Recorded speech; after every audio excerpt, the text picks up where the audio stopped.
What is up, guys? So good to have you guys with me here today. This is Gabe Gutierrez, host of the Squeegee podcast. I'm very happy to have you guys here. We're going to have an episode today. We've done it once before where we're going to talk about a couple Gabe's Corners episodes. Gabe's Corners article that I write in the American Window Cleaner magazine. And I try to pick some that really struck a chord with people and I got responses to because they're the topics are something that people deal with and they're helpful. And so I wanted to go ahead and take some time today to go over a couple articles, talk about some of the points in there, give you guys an opportunity to go ahead and ask questions or even to share some of the things that have worked for you. We'll try and keep it as active as possible with the chat. But I really appreciate everyone checking in today. I wanted to do this today because I almost wasn't 100% sure I was going to be able to have the podcast today. I have some projects going on, and I wasn't sure if I was going to have to go into the field today. But thankfully, I got to make it back here in time. I had everything prepared for this podcast. I think you guys are going to really enjoy it. So there's a couple topics that we're going to talk about today. The first article is nurturing relationships with friendly competitors. This is something I talked to several people about, people who are just either asking me questions or just in general conversation online in Facebook groups. I think that's something that a lot of people are worried about. Obviously, you've got to protect your business and you've got to try and make sure that you're getting the work that you need. On the other hand, there's opportunities there if you have the right attitude and you meet the right people where you guys can actually help each other out and actually improve both of your companies at the same time. The second article we're going to talk about is what to do when your business feels stuck. And let me tell you, we have all been there, right? If you've been in business, 2-3 years till, like me, I've been here for 26 years. There's going to be parts or times in your business where you're going to feel stuck. You're going to feel like, man, I've plateaued. I'm not making any progress. I'm not growing my customer base. What can I do to shake things up? So we're going to talk about some ideas that come with that. So first, I want to just say hi to our early viewers here. We got Squeegee Rich and Tyler Blue, Philip, Uncle Phil. How you doing, bud? Adam Hogan. So good to see you guys. Thanks so much for checking in. But let's go ahead and get into it. Let's talk about our first article, and that's nurturing relationships with friendly competitors. So let me put my little...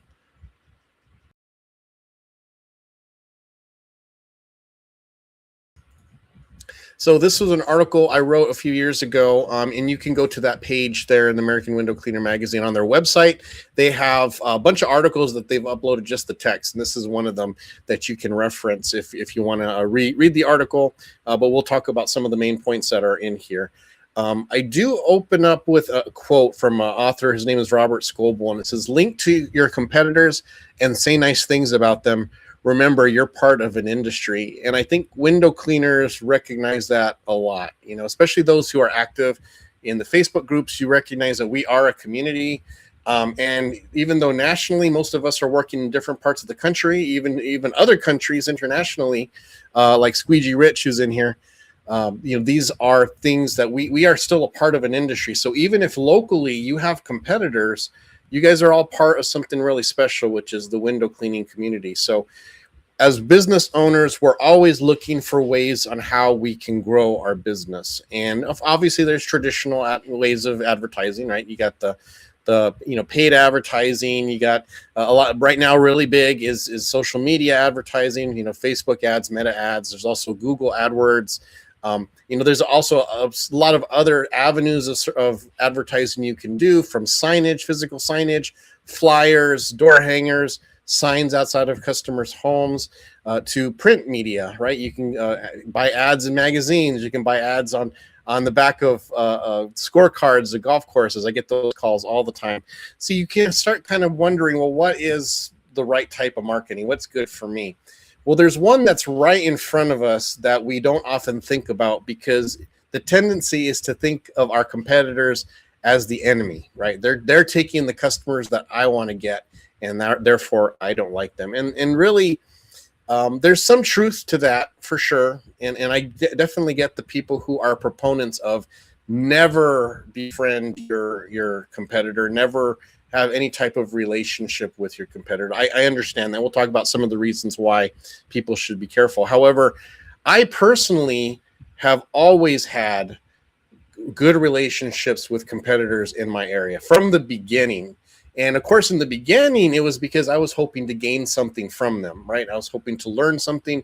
I never had any formal training. I had an hour of training when I started my business, and that was it. Everything else I've had to learn on my own the hard way. And so I was always really trying to connect with other window cleaners in my area because I wanted to see what they had to teach me and to learn from them and get advice from them. Not many were super receptive. There were definitely some who would hire me as a subcontractor, and I had an opportunity to pick their brain.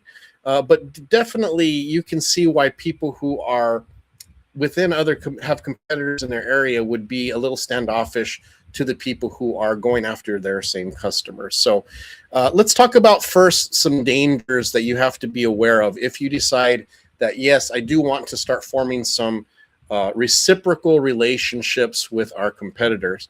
So first, we have to recognize that there are dangers for getting close to your competitors, right?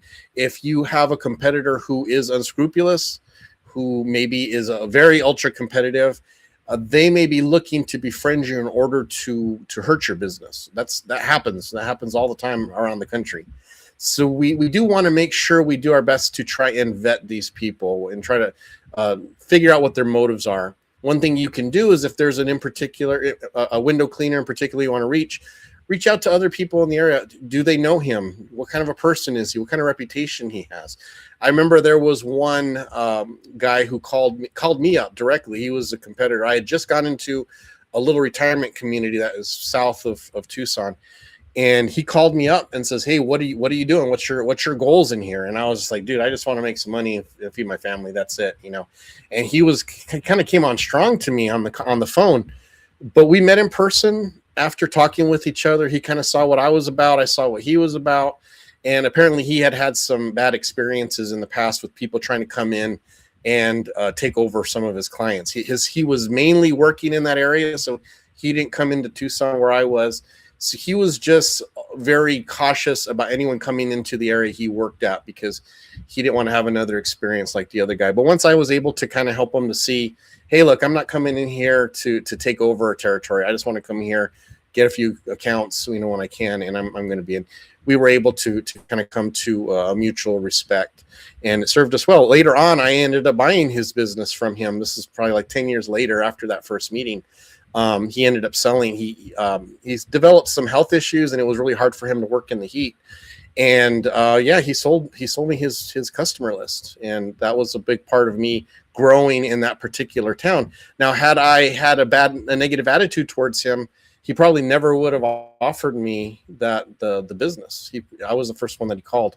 So you can see where making those types of connections early on, even if they may not pay off immediately, even if they may not immediately translate into jobs, forming those relationships open up opportunities in the future that you may not even be able to see, right?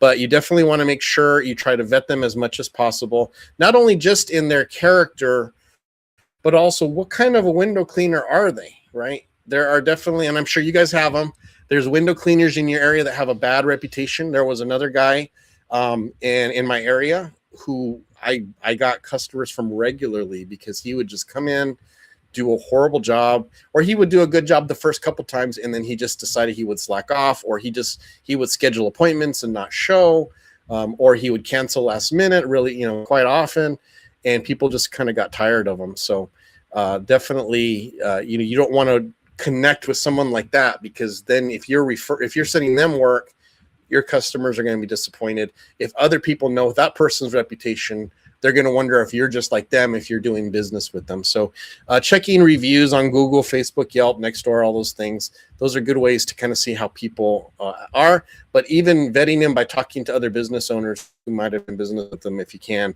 just getting an idea of their reputation. Those are types of things. So you just want to make sure you don't join up accidentally with someone who has poor customer service or poor reputation in your area.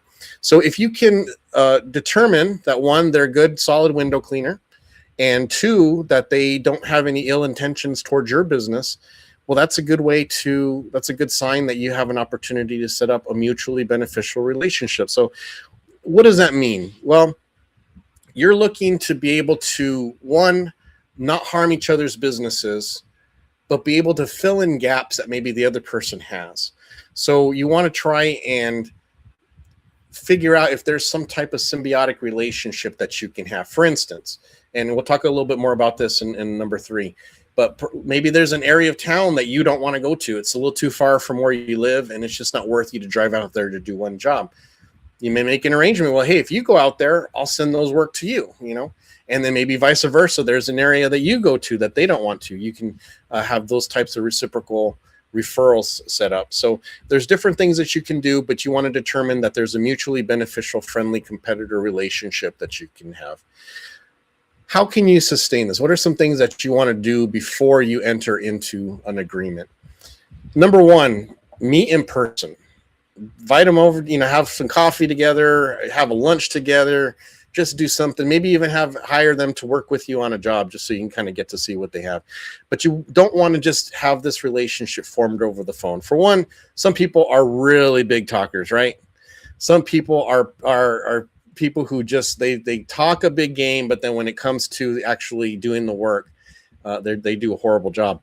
So you definitely want to kind of meet them in person. It's also harder to lie and to do, be deceptive in front when you meet with someone in person. Not that it can't happen. There's definitely people who are good at that, but you get a better idea of reading their body language.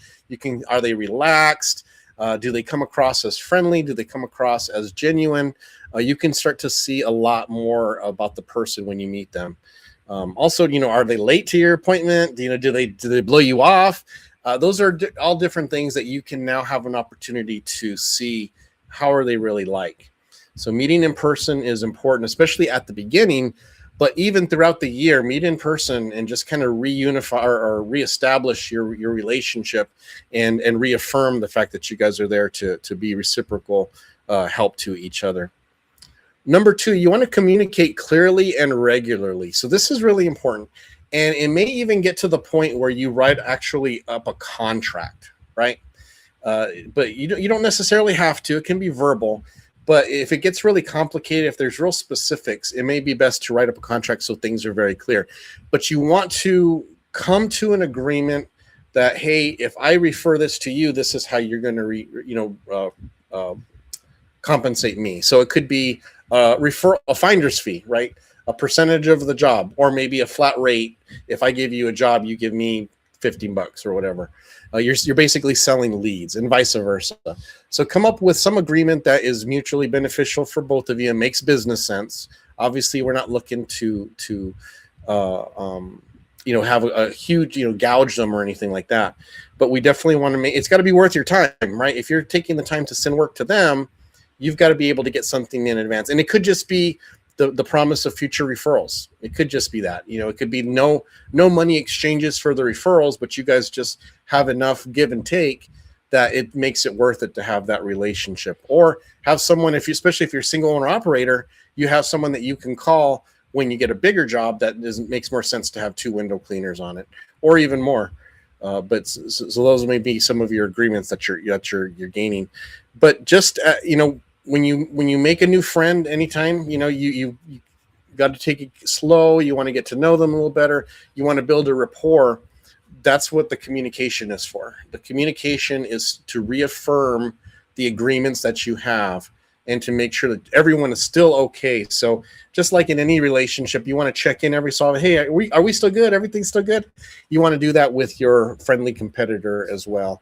Just check in. If you've gone 6 months without communicating with them, that's too long. You definitely want to just check in, make sure the agreement's still working for both of you guys, and see if there's anything that you can go. Also, what it does too is when you have someone like that, it makes you a stronger business owner, because now you have the ability to do more. If you're a single owner operator, you're probably not going to bid on some of the bigger buildings, unless you're built like that. Some guys are built, they want to just do the whole building themselves. It may take them a week, but they're going to do it themselves, and that's fine too. Then you get your whole week booked. But some people are like, man, I don't really want to take that big of a job on. Now you have the ability to say, well, it's not just me anymore. I have this gentleman that we can go in and have an agreement, and we can take care of these bigger projects. So more work is opened up to you when you have a good relationship with a friendly competitor on that. So it can absolutely bring value to both of you guys. as you grow. Now, number 3, and this is probably one of the most important things when you have one of these new relationships set up, you have to keep your end of the bargain, right? So if they send you a referral, you need to make sure you take good care of that client, right? And I'm assuming, I think most window cleaners that I know are good window cleaners, and they're dependable and they do great work. I think if you're in the IWCA, that's an indication that you're working hard to try and get to that point where you can say, hey, I am a quality window cleaner. I'm going to take care of my customers. That's not all window cleaners, right? Some window cleaners, they're just literally in it to make money. And even if it means that they deliver a poor product, but they get paid, they're fine with that. And they're fine with bad reviews, and they're fine with not doing that. You don't want to be that. You want to be the person that when they refer you to their clients, that their clients are going to be happy with them, right? You want them to look good. You want to make them look good and have them thank them for referring us to them. And so that means that you have to make sure you keep your end of the bargain. That's just fair. I mean, we wouldn't want that, right? We wouldn't want to refer somebody out and then they do a horrible job and our customers are really upset at us that we sent someone like that over to them, right? We absolutely don't want to do that. We want to just make sure that we're keeping our end of the bargain. They refer someone to us, we take care of that customer, and we make sure that customer is more than satisfied. The other thing we don't want to do is we don't want to be sleazy. Sometimes they'll say, hey, I'm sending you a customer. That's your customer now. You keep it. But there are some times, especially maybe during the busy season, where they say, hey, I'd like to keep this customer, but I just can't take care of them in the time frame they need it. Can you take care of them this one time? What would be sleazy is if now you take advantage of that situation and you try to keep that customer for yourself. You see, and you make overtures. Now, there are times where maybe you are just a better window cleaner than the other guy, and the customer wants to come over. Okay. Again, I'm not gonna. There's a lot of gray area there, and there's a lot of different circumstances that could go one way or the other. I personally turn down those jobs. If unless it was agreed upon that they are giving me their customer, if they want to come to me after they have referred a customer to me, I'm not taking that job. And I just simply tell the client, hey, I thank you so much. That means so much to me that you would want to hire me after having us do this work. I have to be respectful to my competitor. They allowed me to clean your windows, and the understanding was that they would retain you as a customer. So if you need to find another window cleaner, I totally get that, but it just can't be me. I don't want to violate the trust of the other window cleaner. That's just me. I get there's some specific circumstances, right, where maybe you would feel comfortable keeping that client if they came to you on their own. But the point is, just don't be sleazy, right? Just don't be underhanded or come across as if you're trying to take care of, because that's the quickest way to ruin that type of friendly, competitive relationship that you might have. Another thing is, don't ruin it. Be polite, be respectful. Obviously, they're running their business a whole other way. We don't want to kind of come in with a holier than thou, like, oh, I can't believe you're still doing that. Maybe criticizing how they run their business. They're working on developing a reciprocal relationship with us. They're not asking us for advice on how to run their business. So don't volunteer advice. Don't volunteer thing. Now, if they ask, that's different, right? If they ask you, hey, how would you do this? How would you do that? That's a different thing. But we don't want to just kind of come in there and make it feel like we're throwing our weight around, maybe because we're a more experienced window cleaner or we're a bigger company than they are. That's not good. The same thing the other way around, right? We don't want to kind of come in being critical, even if perhaps talking down, even if they're a bigger company, right? And we don't want to come in and say, oh, you guys don't give good customer service. The bottom line is just don't be rude, be respectful. They are business owners. They deserve that respect. Just like the relationship that we would want from someone who's being with us, we want to treat them like we want them to treat us, for sure. So make sure that we be polite, that we don't give the business advice, or that if we're getting something in return, we thank them for it. If they're giving us something that they don't need or they didn't have to do, show appreciation for that and thank them for that. People don't have to be nice to us. We're just working together. It's a business relationship. Although Mike Nichols says he prefers romantic relationship than symbiotic. So I guess if you work for Mike, you're going to have to buy him dinner afterwards. But Anyways, yeah, just be polite, be respectful, make sure that they are appreciating the fact that they're using you as their referral source. The fifth one, this is kind of what I had talked about a reference earlier. Identify niche markets in your area. So there may be some type of service that you offer that a competitor has no desire to offer. I have an example, just even with someone who's in the chat now, Tyler Blue. He's a window cleaner in Tucson. Well, he's more in Marana area, which is northwest of Tucson. And he does really well. He's got a great reputation in his area. Had a chance to meet him in person. Just a great guy. Me and him get along really well. Well, I do solar panel cleaning, but I don't do bird proofing, and I have zero desire to do bird proofing.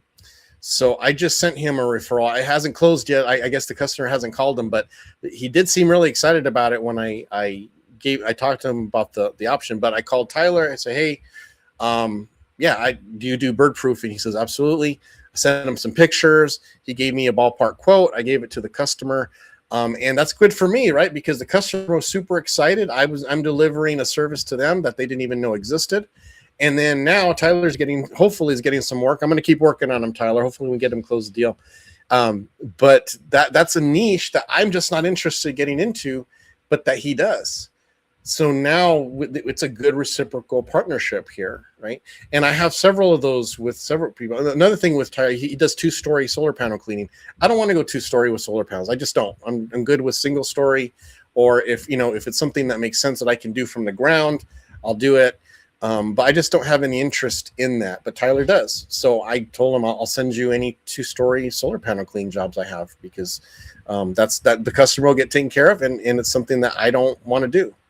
So you can see there's a lot of opportunities, niche markets, screen repair, right, or screen building. Excuse me. That's something that some window cleaners have no desire to do, but others do really well with it. So you can have a relationship like that. Maybe work out like a referral fee for that. Hey, if I send you a job, how about I get 5% of the job? Something like that. However you guys want to work it out is fine. But yeah, absolutely. Find something with your reciprocal partner, your friendly competitor, that they do that you don't want to do, and vice versa, right? It could be going to a specific area or community or town that you don't want to, that you want to refer out to others. It could be a specific task or job. I know one guy in town who hates gutter cleaning. We do gutter cleaning, so he'll refer them to us. And the agreement is he'll send us gutter cleaning jobs at no cost to me. I just have to promise not to try and take his window cleaning job away from, which I totally honor that, So anyways, so this gives you an idea of some of the things that you can do. Working out a relationship, it takes time. It takes trust that has to be earned. But I have several reciprocal friendly competitor relationships that I've had for over 10 years that we still do work for one another. And just as a little side note, especially if you're looking to make a little extra money, you can make agreements with non-window cleaners for other services. There's a roofer in town that I've been friends with for years, and we have an agreement that if I'm on the roof and I notice roof damage, I can refer my friend to them, and if they get a job, we get a percentage of that job. Who would have thought that, right? And yet, how many people go up on their own roof? Especially if they may be older, they're not doing that. They're not going up on the roof. They don't know. They may not even know what condition their roof is in. But I may be up there to clean solar panels or to clean windows, and if I see anything that needs, and all my technicians know that as well, they just go and. Yeah, you can make some extra money just simply by being in the right place at the right time. So look for different things that you can do. Be creative. Relationships can make your business money. You don't have to always view other window cleaners as the enemy. In fact, just looking at some of the comments, we see a lot of people have that attitude. We have, let me see here. Yeah, Squeegee Rich says the newer guys near me are friendly. The long-standing guys are old school, territorial, and not so friendly. That's really the case. I see that a lot. Some of the older school guys who've been in business for 30, 40 years, they really do have that older mentality of, hey, you're the enemy, you're doing that, right? So definitely.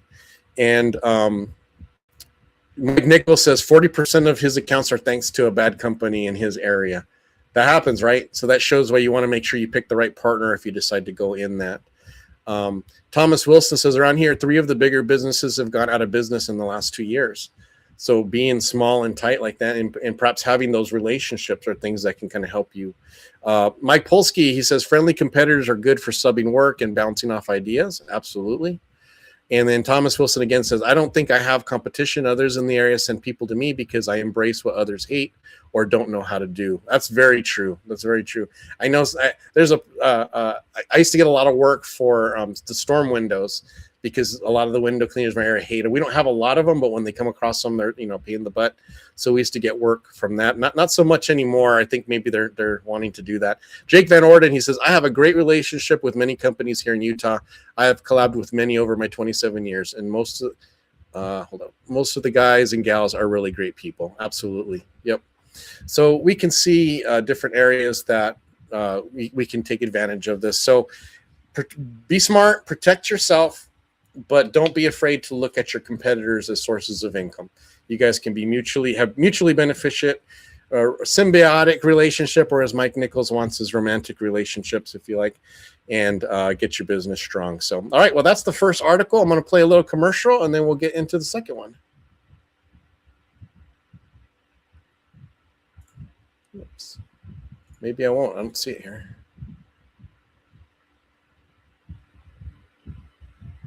Nope, we'll have to skip that.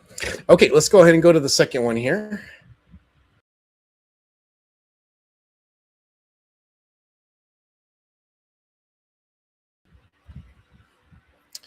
All right, so what do you do when you feel stuck? So this is really, like I mentioned earlier, all of us have been in a situation where we felt like our business is kind of stuck, and it's frustrating in a lot of ways, especially if maybe something that has worked for years stops working. Maybe a source of marketing that you've used now is not producing like it was. That happened to me about 4 years ago. I was using Facebook marketing a lot, and it just kind of hit a wall. I've just recently gone back to it now that I've taken Dan Friss's class, and I feel a little stronger, more confident with it now. So I've gone back to Facebook marketing, but I stopped it for about 2 years because what was working was just not working anymore. It was very frustrating, I remember back in the day, I used to do, different kinds of marketing, Thumbtack, and I did Yelp, and I did Angie's List. And it wasn't great, but it wasn't bad. It was actually pretty good. I actually got quite a bit of work for it. And then all of a sudden stopped working. I wasn't getting the work in my area anymore. So it can be hard for us to have to be creative and have to think, man, what do I do to make this work? Because you're used to doing things a certain way, and now you have to relearn how to market to your company. So that can be a challenge for sure. Well, what are some things that you can do to help fight that stagnation? For one, conduct an analysis of your business. So this is a hard thing to do, especially if your business is your baby, right? You've worked hard, you've built it, maybe you've had it 10, 15 years, and you've got it to a certain point. You have a degree of pride with your business. And now you have to you realize you've hit a snag, and you got to figure out what's going on. Looking at your business through honest eyes, objective eyes can kind of hurt. It can kind of sting. And it's often better to have somebody else do that for you, and it could be a coach. Like we have consultants at Squeegee that you can hire to take the time and go through your business and help you define areas in which you need to change. But you don't have to. You can do this yourself. It's just you have to be willing to be honest and to look at the numbers for what they are. What are things that have changed, right? How do your numbers compare from last year? What things have been different with your business or with your in your market that wasn't the same as last year that might be affecting the change? Has this change been going down over a number of years? That may be something more deeper, maybe a problem that maybe a little more deeper than what you're, just something that might be happening temporary. This may be something that really is within the inner mechanics of your business that needs to change. Has your overhead increased? Did you hire new employees? Are you now having difficulty managing the extra expenses that come with that? Even though your gross income may have been more than it was last year. What about your profits? What are you making? What are you taking home? Has that dropped? So working harder and making less money is not the way to run a business, right? And yet we can do that a lot for sure, 100%. So we may need to readjust how we do things or how we approach it. We need to look at fresh strategies that we haven't tried before. So what are some of the things that we could do? Well, one, we could talk with a business coach or a consultant, or even just someone who we might know who has a successful business. Run some ideas. Tell them what you're doing now. Tell them what you're not doing, and see what you can do. You may also need to have some money set aside just for experimenting. So like, for instance, if you've never done Facebook ads, have some money and try it out. Run some ads, do some testing, get some data. Some of it you may find, oh, this is horrible, we're not doing it at all, right? So that may be one thing that happens. But number two, you may find something that actually works that you didn't think would work. I find that with a lot of older window cleaners like myself who have owned the business for a long time, they're very reluctant to try some of the new stuff. So like, for instance, one of it is, working to have your Google business profile pop up in certain areas. That takes a lot of work. That's not something you can do overnight.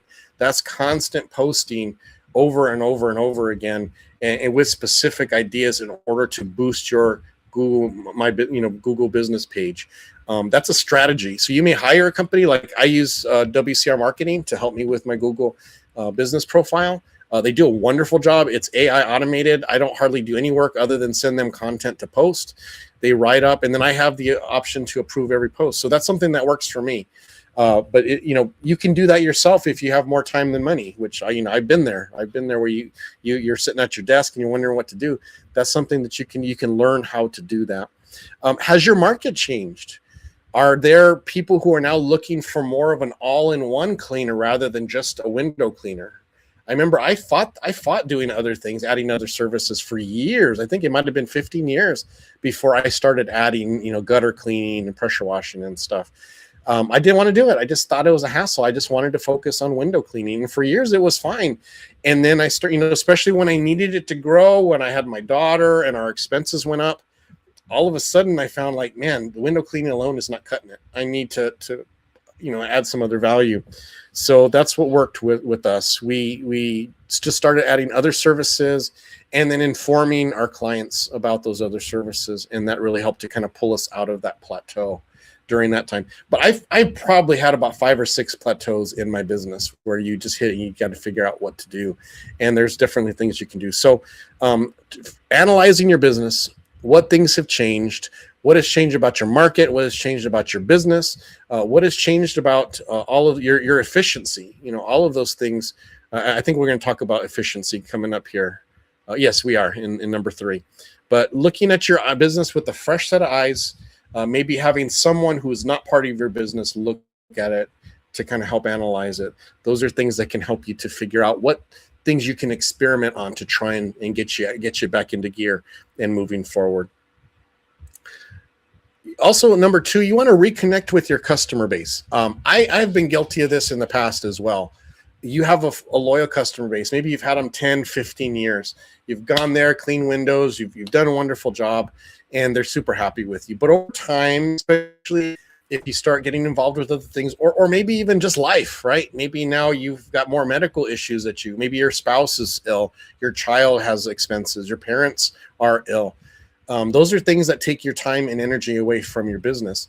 So you can fall into a little bit of a lull, right? And you can kind of start going through the motions, just running through your business. And, the customers notice that. They may not always know the reasons why. Sometimes if they know you well enough, they may ask questions and just, ask if you're okay.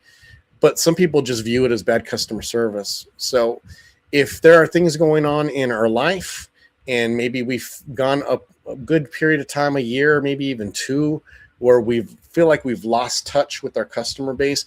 Maybe looking back through your records, you start to see that customers that used to call you every year or 2 or 3 times a year, they stop calling you. We may need to reconnect with our customer base. So what are some things that you can do with that? Well, one is, emails. If you have a CRM, you have a means to send emails to your customers. It can just be a very friendly email, just saying, hey, I'm just checking in. I wanted you guys to know Well, awesome customers you've been for me all these years. I can't tell you how much I appreciate it. Here's a 10% off coupon, if you decide to use me in the next month. Something like that. Just reaching out to them. I do cold calls. Well, I guess they're not really cold calls because they're my customers, but I just call them up out of the blue, especially my customers that I've had for a long time. Hey, how are you doing, Mrs. Jeffries? Just hope you're doing well. I haven't had a chance to talk with you in a while. Just want to see how you and your husband are doing. How are things? Oh, how's the house? How's the family? Quick 5-10 minute conversation, just letting them know you're thinking of, not even necessarily selling them anything, just connecting with them again and letting them know that you are still the same person that they hired years ago, even if your business might have grown. So yeah, making phone calls, sending cards, it doesn't have to be for holidays. You can just send cards just to let them know you're thinking about them, and just thanking them, especially maybe your higher end customers that you do your business is relies on.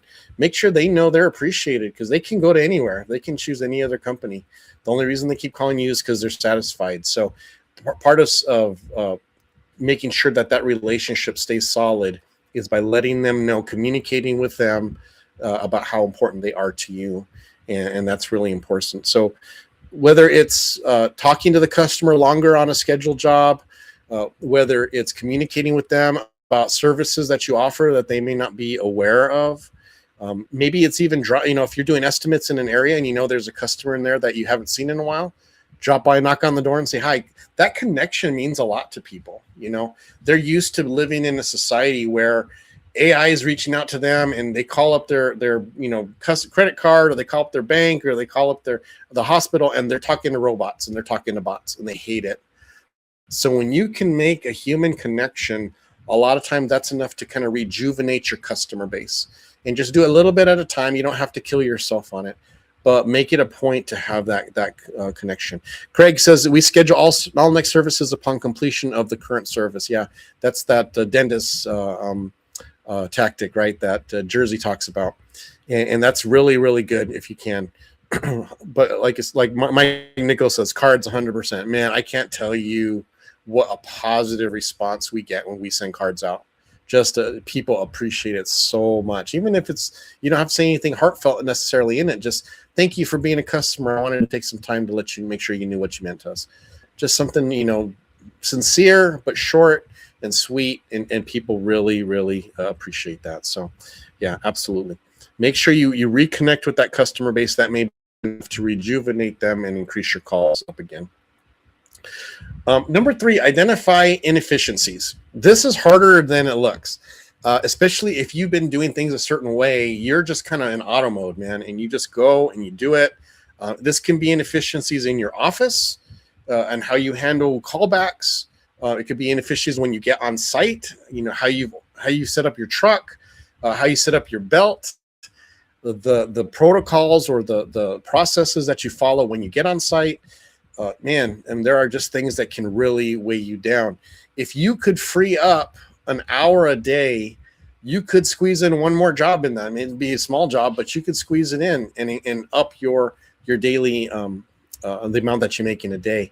So what are some things that you might need to take a look at? How many breaks are you taking in a day? Now, obviously it's hot right now, right? So if you're in an area that's really hot, really humid, you need to take those breaks. That's not what I'm talking about at all. The breaks for health are super important. But there's, we may have a tendency where we just get tired of working and we just go take a break. We go back to our truck and we check our phones. Or maybe we're in the house. I heard some of my employees do this. They're in the house and they're in the hallway and they're literally looking at their phones while they're in the hallway. I'm just going to tell you, firsthand experience, customers hate that. They hate seeing you in their home checking your phone. Now you do it real quick. It's not a big deal. But if they see you doing it all the time and then spending like 5 minutes standing in place in their home looking at their phone, oh man, they hate that. I've had so many complaints on that, and that's something that we have to address with our employees right away, because that's an easy way to lose customers.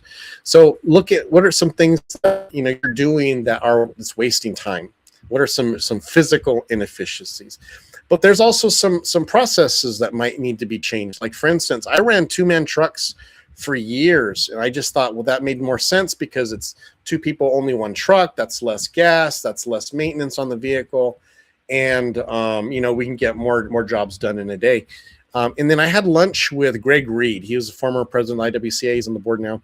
And just, if you guys haven't had a chance to meet Greg, he is just one of those salt of the earth, awesome, kind people, right? And we were talking about it, and I was just telling him I was frustrated with how our productivity had gone down. And he says, single man trucks. And I was like, what? He goes, go to single man trucks. And I said, well, that means I'm going to have to buy a truck. And he's like, do it. He goes, it's worth it. He goes, the monthly cost of what you're paying for your truck payment will be overcome with how much more productive you will be with single man trucks. We went single man trucks. We've never looked back. That doesn't mean that we don't have two people on a job sometimes when the job justifies it. That does happen. But being able to have one guy, one route, it is the most efficient. And that's just something I never would have thought of on my own. It's counterintuitive. But someone told me that. I made the implementation and it paid off, and I've just never been as productive as having when I had the two-man crew. So little things like that, making sure that you're analyzing and rethinking things that you've taken for granted, right? Looking for ways in which you can become more efficient, and it may take a little work at first. You may have to go take 2 steps back, right, to take 3 steps forward. But if you view it as an investment in your business, it can definitely pay off. So make time for it. Don't be afraid to try something different. Even if it blows up in your face, it's just trial, it's data, and you can go back to what you were doing if it doesn't work out. But I bet you talk to someone who's smart, someone who's been where you're at, follow their advice. It probably will pay off. Number 4, rely on your team. So much good advice is wasted when business owners ignore their employees. Especially if you're no longer in the field, or maybe you're in the field just a little bit, your employees know what's going on. Now, not all employees are going to be valuable. Some of them are, they're just clock punchers. They clock in, they're not paying attention. They're just going to go do their job and come in. Obviously, they may not have much input that's valuable to you. But your good employees, the ones who really have a vested interest in the success of your business, who really care about doing a good job, who care about you and care about your business, ask them for advice. What would you do differently? How would you make this situation better? And I guarantee you, they're going to have some ideas. Now, not everything may be feasible. You're looking at the situation from a business person's standpoint, right? They may have a great idea that would work great for the employees, but wouldn't work so great for the business. But they may have some insights or ideas that you just didn't know, just because things have changed, your customer base has changed. I know for me, when I first started hiring, I knew every single one of my customers. I knew them, I knew their names, I knew their houses, I had it all memorized, right? About 60, 70 customers all in my head. And then as we've grown, now we have, over 500 customers. I don't know all of them. Some of them I've never cleaned for. I've only either spoken on the phone, or some I've never had any communication. It's only been the office and the employee who went to go clean for them. So they're going to have insights into stuff that they may, you can listen to. It could be as easy, something as simple as how to organize the trucks better, how to keep track of equipment that's missing. Certain employees that work better with other employees, right? They're going to be there in the middle of it. The employees may put on a good face for you when you're present, but when you're gone, the guys who you're counting on, your lead technicians or your lead employees, they're going to see the stuff that's making a difference, right? So count on them for their input and insight.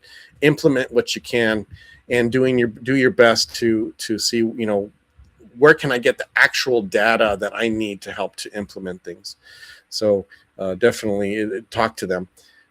You might even be able to train employees to do things that you're doing that you normally would. Like maybe, I know for a long time, I only wanted to be the one to do estimates. I didn't want anybody else to do estimates because I was worried that they were going to come in and do a bad estimate and then we'd have this job. Really, that was misplaced, right? If you've got an experienced window cleaner and they're familiar with the pricing, they're going to be able to estimate the job. You may need to do some training at the beginning. That's okay. But that's an option. So if you've got employees that you are trustworthy, that you can count on, train them to do some of the stuff that you don't want to do, or that's taking you away from more profitable activities. Train them to do it, pay them to do it. And then that frees you up to give more time to marketing, to networking, to calling customers, to, doing what you can to try and drum up the business. You've freed yourself to do something that's going to bring a profit to the company rather than doing something that's only maintaining the company, right? So don't be afraid to give them to empower them and give them some tools to be able to make decisions on their own. That's going to help you. And if you have a quality employee, trusting them is going to make them feel empowered and make them feel more invested in your company as well. So yeah, if you have a solid employee base, use them, man. Take advantage of their wisdom, their insights, make them feel special, make them feel like they're a part of the company. So making sure you do that is going to help you with that. None of us likes to get stuck, but if you are stuck, that's not any statement on you as a business owner. Every single one of us has come upon. It's just a natural part of business growth. So just take the time, talk to some people that you need to, make some changes that you need to. Don't be afraid, don't be too precious with your business. Don't be afraid to look at things and to be willing to change things that maybe were important to you a while ago, may not be very valuable to you now. So those are all different things that you can keep in mind. Excuse me. Jake Van Orden says, I'm working on my workman's comp audit while watching this. I hate that every year you have to get my paperwork together. Dude, I hate workers' comp audits. That's like the worst homework assignment that you could ever get in high school. I hate them so much. We now have a CFO. It's a company, outside company. They do bookkeeping and accounting, and he's technically my CFO. So he does that now. I am so happy to just get the report, forward it to them, and not have to think about it, because those drove me nuts, 100%. So Jake Van Orden says, one-man crews are by far the best. Only big jobs in commercial have more than one guy. Yeah, that's exactly what I found. It's counterintuitive. I remember him telling me, I was just kind of looking at him dumbfounded, and he's, but it makes sense, right? Because I know for me, when I show up on a job, if I'm by myself, I'm already analyzing how I'm going to handle that job. I know the order in which I'm going to go. I know the best route for me that works for my style and how I clean windows, and I can just go. I don't have to talk to anybody. But if you have someone else with you, okay, where am I going to start? Are you going to go over here? And I'm always thinking, well, what's their strengths? If I've got someone who's newer, maybe I don't give them the windows in the sun, because they're going to struggle with the hot windows. So I'll put them over here. Well, now we're kind of messing up the flow of doing it. And then you've got the standing around time. I see that all the time. It drives me nuts whenever we have a big job. I turn the corner and there's one guy cleaning windows and there's another guy standing there with his hands on his shoulder, or on his hips, talking with the other guy while they're working. I'm like, dude, why are you not cleaning the window next to him? Right? That's just human nature. That's what happens. So having one-man crews eliminates that, and it helps them to be more efficient. Now, I will say some kickback or pushback I have had on that. I have had at least a couple employees tell me it's hard for them, that they don't do well working by themselves, just mental health wise. I don't understand that myself. I love being alone. I just love being by myself. I love being in my thoughts and working and kind of thinking things out. So I'm really comfortable working by myself. But for some people, mental health wise, they need to be around people. So that's difficult. I ended up, he still ended up having to work by himself. I did try to put him on all the big jobs so that there would be other people with him. And he absolutely loved it when there was other people with him. So that's just something you have to keep in mind. But yeah, definitely make the time to figure out what works and what doesn't. Craig Hensel says, color coding your client list when scheduling. At a glance perspective, see by what color is going on with that schedule. Yeah, a lot of CRMs do that automatically. I have the customer factor, and every employee has a different color. So when you look at the calendar, the colors jump out, and that definitely helps. So that helps with scheduling. So you can put them on one side of a town. You don't accidentally have one guy running over here, driving 45 minutes over here and then 45 minutes back, which we have had that in the past when our office staff was still trying to get a hold of or getting used to scheduling. But yeah, the color code absolutely helps. Let me see here. Oh, Jake Van Orn says, I've never done it any other way. Once I started hiring, I got so sick of 2 and 3 man crews when I worked for other people. Oops. There we go. Well, I can't see the rest of your comment, Jake. Oh, there we go. It says, when you pay piece rate, it also becomes a problem when one guy is doing much more than the other.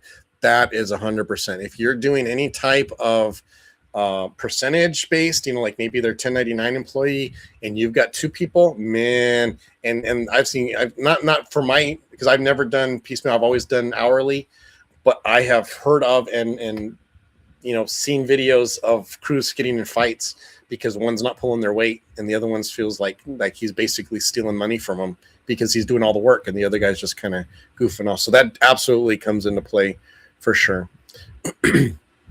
Yeah, it says, Craig Hensel says, when dealing with a 2-person team, the methods and flow are crucial for efficiency. 100%, man. Just talk a little bit about flow. That's really big. One of the things that when I first met Craig, he talked a lot about, and that's why the group we have, Into the Flow, that's what it's about. But I highly encourage business owners to think about flow. If you're struggling with something, or it's a lot of kind of choppy movement, if you're continually having to stop what you're doing to do something else and then to go back to it, you never can get a flow. And my goal when I get to a house, I greet the customer, I talk with them, I ask whatever concerns they are, and my goal is to disappear. They don't even know I'm there, and just to get into a flow and just move around that house. And when I can do that, I can get a house done so fast. One of my pet peeves is when the customer is continually checking up on you. Oh, are you thirsty? Oh, should I turn the light on here? Should I move this? Should I raise the blinds? Should I do this? I hate that so much because, they're just being nice. They're trying to be considerate, but it takes me out of my flow, So yeah, when it comes to efficiency, you should ask yourself, do I have a flow with how I work? Am I just moving, or am I continually stopping and starting and stopping and starting?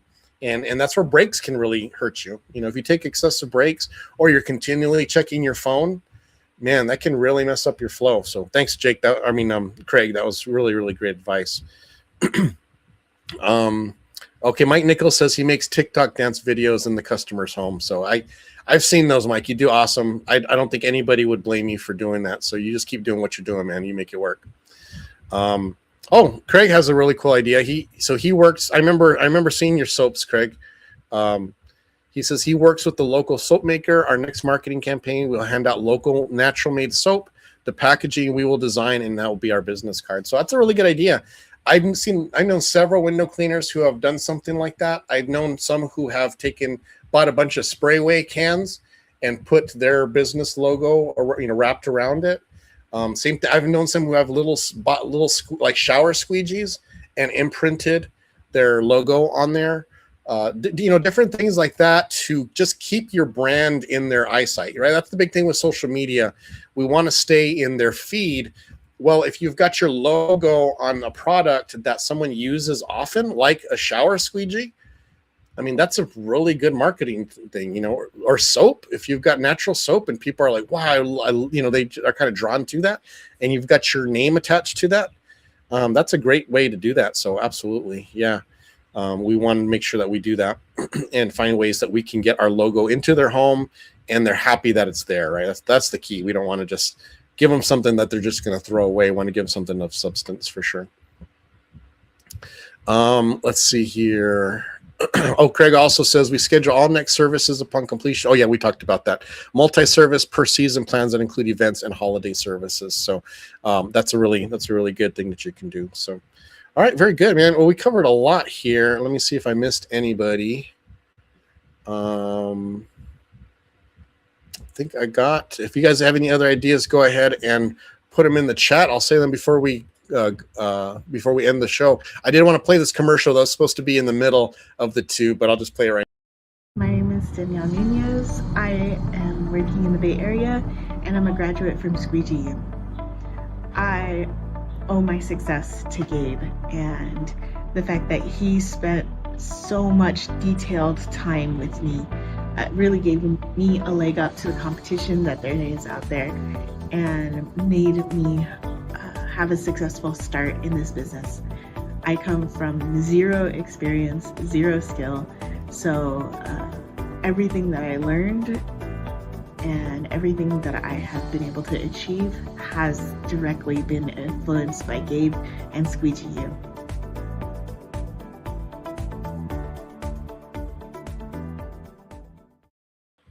So I just want to make sure you guys know I appreciate every referral you guys send me. You know, I'm not every single person who calls me is a good candidate for Squeegee, or at least, you know, maybe they can't afford the class, or it's just not going to work for one reason or another. But yeah, I get the jobs, and so if you guys know someone who is starting out, who's looking for training, the fundamental training that Squeegee U gives them a leg up. It helps them to move ahead and to avoid a lot of the problems that many new window cleaners have when they start. And I continue to be a resource for them as they're growing and as their business did with Danielle. You know, she's someone that I get to talk to every so often, and she's doing awesome. She's in San Francisco with her own business, and when she came to Squeegee U, she had zero experience. She just was moving to a new area, and she wanted to have a trade. And that's how she found me, and she's just done awesome. She's really, really good. So I appreciate your referrals. Please keep them in mind.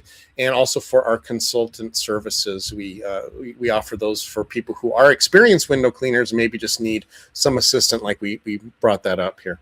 Mike says, I really want a Squeegee U graduation certificate. You got to earn that, man. You got to go through the tests. I got to see. I don't know. I see you on the water fed. I got to see your fanning, man. So maybe we'll have to give you a what is that?